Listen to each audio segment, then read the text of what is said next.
People think confidence is a substitute for clarity. That's the biggest disaster. The great disaster on the planet is people who have no clarity have confidence.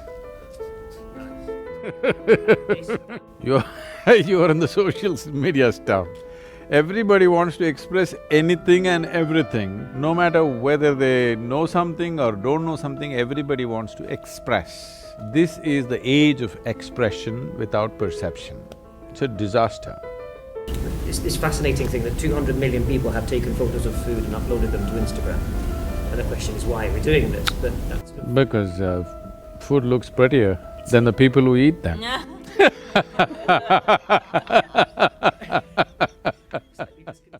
So the fundamental flaw in this entire process is, without enhancing yourself, you're trying to enhance your activity. It's like… you're from UK, eh? Scotland, yes. Scotland. You take a junk Vauxhall and try to drive it on the F1 track, it's bound to fall apart. Instead of dreaming of winning an F1 race, if you build a machine which is capable of doing whatever your intelligence allows to build, whatever kind, if you build one, then it'll do whatever it does. Whether it wins or not is subject to what others have done. Whether you win a race or not simply depends on how good or bad other people are. But when we do something, are we functioning from the highest possibility within us or from the lowest possibility or somewhere in between is a big question.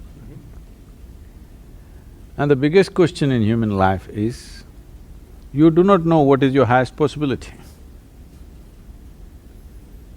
For every other creature on this planet, nature has drawn two lines. Within that, they live and go. For the human being, there's only bottom line, there's no top line. So it doesn't matter what you become, you still don't know whether you've hit the peak or not. Only those people who are only interested in winning races with other crippled people, they have hit the peak. Okay. But any genuine human being who is exploring his own nature, you never know if you've hit your peak because there is still room, no matter what you have done. So, enhancing the machine, this human mechanism, is most important. Whether you win the race or not, whether you did this or not is not important. If you have this enhanced, everything that you do will be enhanced. People around you think you're superhuman simply because everything that you do seems to be of a different nature, of a different quality that they can't imagine. Not because you're intending to do things better than other people, simply because you have spent time to enhance this one.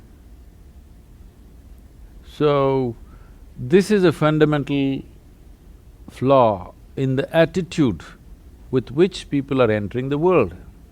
Instead of building a great mechanism which will… whatever it does will be of a great possibility, people are trying to do great things, which is going to kill them.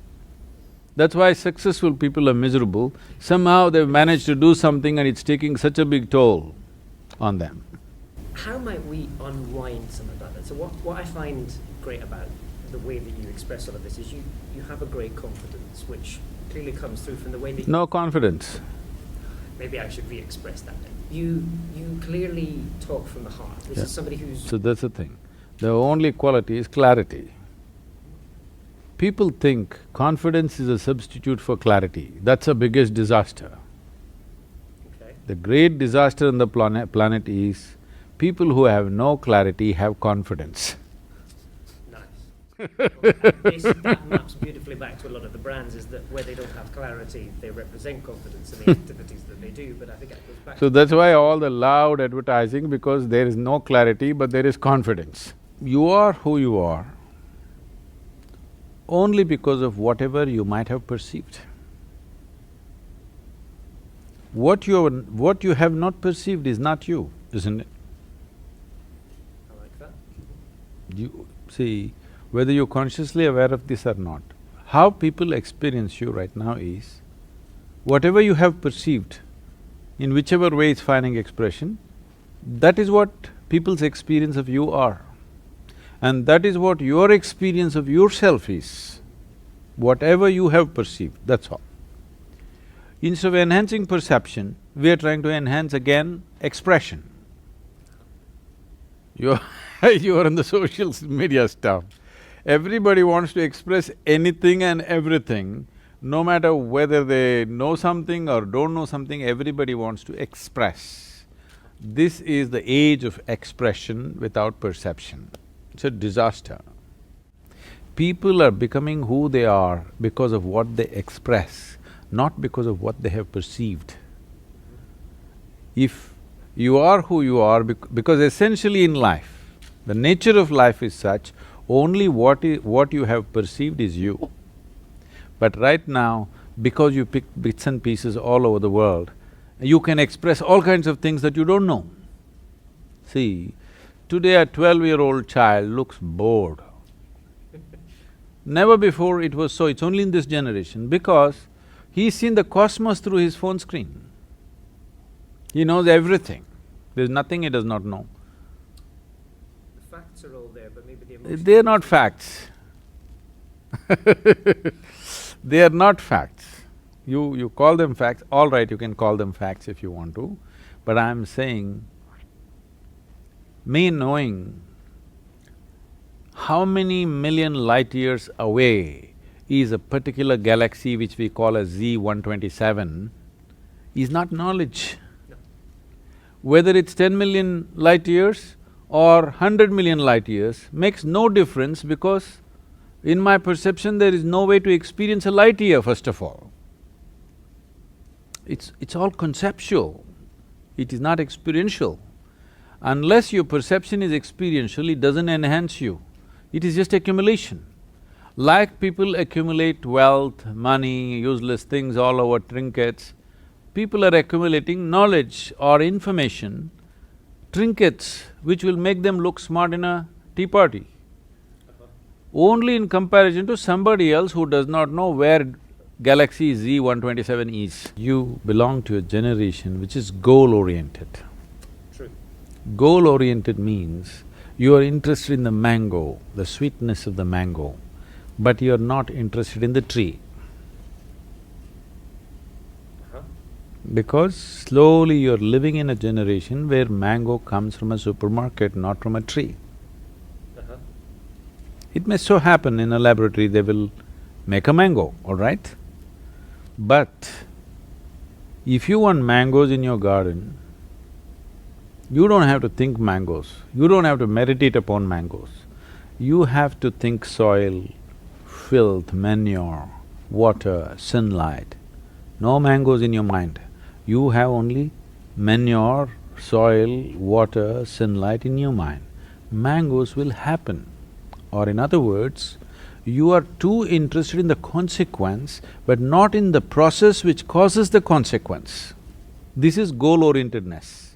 In yoga we say, if you have one eye on the goal, you have only one eye to find your way, it's inefficient. If you use both your eyes to find your way, according to your capability, you will go as far as you can go. That means you're not concerned how far somebody is going.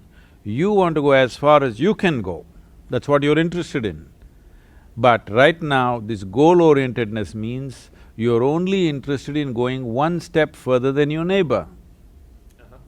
Or in other words, the only joy that you have in your life is somebody is doing worse than you. I think that's a sick mind. I agree with you, absolutely. So this concept of the memoryless intelligence that you talked about, how can a marketer access that? Because we are probably some of the most insecure people in the world. Market people cannot access it. Human beings can, Okay. markets cannot. Which, there's an awful lot of gossip on it.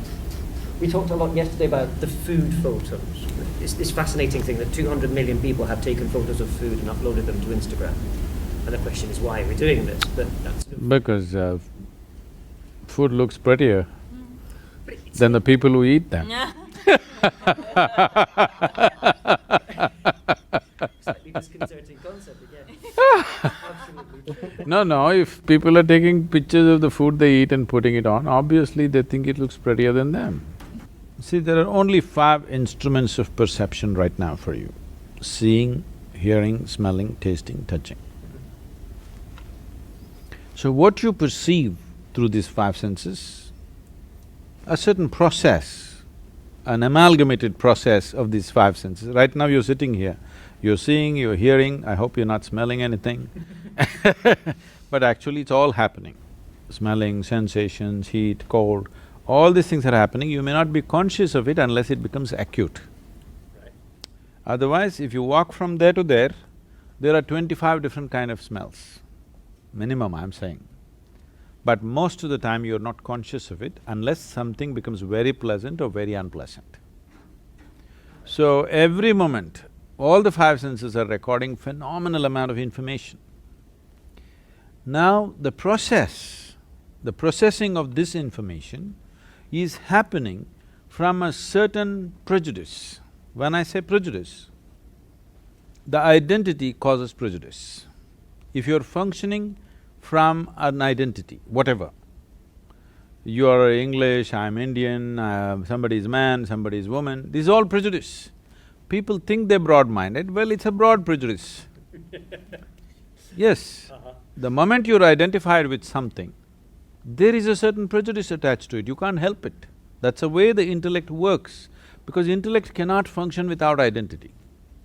If you take away identity, your thoughts will become still. That's all it is. That's what is called meditation. If you can sit here without being identified with the physiological or psychological or the worldly process that's going on, you will become meditative. Because you're not identified with anything, your intellect becomes quiet. As long as you're identified, do what you want, you cannot stop it. It's like you eat in bad food, then you want to control the gas, it won't work it'll anyway happen. So now you're identified with something that you're not. See, you belonging to a certain nation, you belonging to this or that is something that we made up, all right? What we make up, we must manage. But what we made up has gone out of control. You identify to such a point, you really think it is, you're willing to live and die for it. So because of that identity, what you call as my mind or intellect has become prejudiced in a certain way. From that prejudice is working, it's okay for survival process, this prejudice is good for survival process. But if you're wanting to look for clarity, you want to see things the way they are, you want to perceive life just the way it is, not the way… not as an Englishman, not as an Indian, not as a man, not as a woman, but you want to experience life just the way it is, then you must have the ability to distance yourself from identity and just look at it. It's not that you're not at all doing it, every human being is becoming released from their identity at some point of involvement with something, okay? But it's not a conscious process, it's not by choice. Once in a way, it's happening, those moments they produce something significant, rest of the time they're just a mess. I'm talking about, if you have a machine, every time you touch it, it must fire, all right? Intermittently it fires once in a way, that's not a great machine. The same goes for the human being. If you have a spark of genius, you must be able to make it happen spark all the time, 24 hours. Otherwise, it fires once in a way, accidentally, then you become astrological. You're looking for the right position of the planets for you to fire That's inefficiency. That inefficiency is coming because perception is blocked. Is there a way to manage that? Oh yes, there's an entire science. As there is a science and technology to create external situations the way we want it, there is a whole science and technology to create inner situation the way you want it. This is what we're calling as inner engineering, to engineer your interiority the way you want. What a fantastic video. There's 3 lessons that I want to talk about that I took away from that video. And number 1 is confidence without clarity. You know, it's a big mistake that in my upbringing, and I'm sure in yours also, you, especially if you're a man, you've been taught that having confidence is the number one thing. Confidence. Women want a man that's confident. And you hear this from women all the time. Hey, I want a guy that's confident. What the hell does that mean?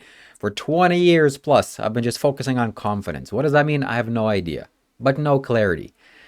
Reflecting back on my YouTube channel, this has been a kind of a theme of me just whatever is coming into my mind's eye, I just want to say it and say it confidently and with certainty. Confidence and certainty and all these things are valuable, yet not as valuable as clarity and perception and insight. That's the most valuable thing. Because if you have confidence and you go out in the world and you start acting and you're really strong, you're going to be a bulldozer, like Sadhguru says. But if you have clarity, there's no need for confidence. If you have clarity, if you have insight, if you actually know what's going on, if you see this world for what it is, if you know what is happening, there's no confidence involved. You just take the necessary steps. It's like, do you need confidence to ride a bicycle? No, you have clarity, you have insight, you have perception, you have experience, you have competence riding a bicycle. If you have never ridden a bicycle before, you really need to muster yourself up and have confidence. Similarly with public speaking, I'm speaking to the camera here. This is going to be unedited, basically virtually. I have clarity or have experience or competence. I've done this for a long time. But when I was first starting, it required a mustering. So when I see Sadhguru speak, I don't see him with confidence. I see him with lots of clarity, first and foremost. And also, second of all, energy. So much energy that guy has. Phenomenal. That's the first lesson I want to take away from that video. Second lesson is the doing better than others. Sadhguru says that, he said this multiple times, that human beings want to have a better car, better house, better living situation, better so many things, because we want to be doing better than others. In essence, what you're saying is, I want others to be worse than me, and for me to be better than them, for me to be good, for me to feel good. This is plaguing me just as well. So I'm not free from this. And this is a sickness. Like, why? Why is this the case? And I see this is not some, this is a human condition. It's not some little personal flaw that I have. It's a human condition. Why are we like this? Why do we, I've my friends and family's friends, and I've seen this so many times, that we're always in competition for another. Who has a better house? Who has a better car? Who has a better clothing? Who has a better something?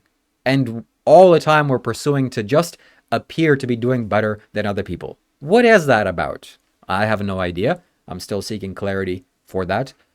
But I don't think Sadhguru is doing that. I think Sadhguru is so totally complete and content within himself that it's just over. Also, when I look at videos, like we just watched this video and I'm looking at his eyes are so perfectly symmetrical and so full of himself, this man is. In our society, this is seen as a bad thing. You're so full of yourself. It's supposed to be bad. No. He's full of energy, full of himself. He's so complete. When you're incomplete, you're going to start seeing things from outside. He said on multiple occasions, again, I'm saying this, he can just sit down and close his eyes and poof, that's it. He can sit for the rest of his life, however long he's going to live.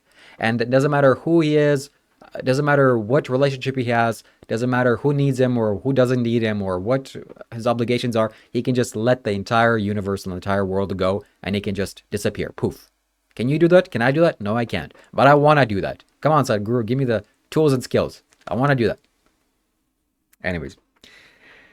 And number 3 lesson that I've taken away from this video is seeing things the way they are. That's fundamentally all that life is about. This phrase comes from the Buddha. It comes from every sage and master that's ever lived. Seeing things the way they are. Not the way that you like them to be, not the way that you want them to be, but for what it actually is. And you're taking in input from the 5 senses, and then you're interpreting it based on your own prejudices. Oh, this is like this, or oh, this is like that, or oh, I don't like this, or I like this. So many things. You're even unconscious of doing this. So the key to spirituality and the key to liberation is to not do that. To see things for what they are. Not how you like them to be, not how your mind interprets them to be, but just simply for what it is. That's difficult, that's challenging, it takes a lot of work to look inside of this. But where else are you going to look? Are you going to look inside of a car's engine or something else? Those things are needed, absolutely important.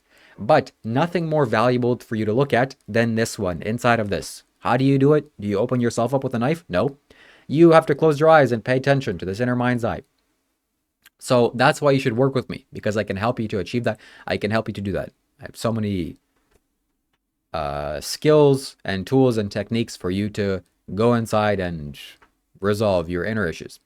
So work with me, my friends. Go to shivakailash.com, book a session with me, book a one-on-one call with me. You're not going to regret it. You're gonna enjoy yourself. And buy my spiritual stuff first and foremost. There's lots of spiritual goodies that you need, absolutely need, like the consecrated Rudraksha that I have. If you want to prepare yourself to go to Kailash, which is the mountain right beside me, you have to get this. There's no exception. You get this. This energy will touch you. You wear this for a long time. 2026 is when we're going. You sign up also. You make a reservation on shivakailash.com that you want to go in 2026. I'm planning to speak to the person that is taking me to Kailash, or that is arranging the trip. And we figured out the price. I'm pretty sure this is going to be basically the concrete price. So I'm going to tell you right now, it's going to be 2,900 United States dollars. That covers everything. From the time that you land in Nepal, everything is going to be taken care of until you arrive back in Nepal and you have to get back into your flight. So you have to obviously pay for your flight. So flight plus 2,900 USD, and trip is going to be handled. So we're looking at minimum 15 people. If we can't get, well, anyways, I don't want to say this right now, but yes, my friends, the point is we want to get lots of people to go to Kailash, and that's it. As always, buy yourself some solidified metal that is so remarkable and so many powerful qualities. I wear this particular metal, and I've been wearing this for some time. I got a new one. This, you see this? Fantastic. So you need this for your own skills to advance and move forward, and for your own spiritual advantage. So go ahead and buy it, shivakailash.com. Thank you so much for watching this video. Let's see if I can share anything else. Sadhguru is just a remarkable and fantastic guy. This was a really fun and enjoyable video for me to watch. I hope you enjoyed, and stay tuned for more.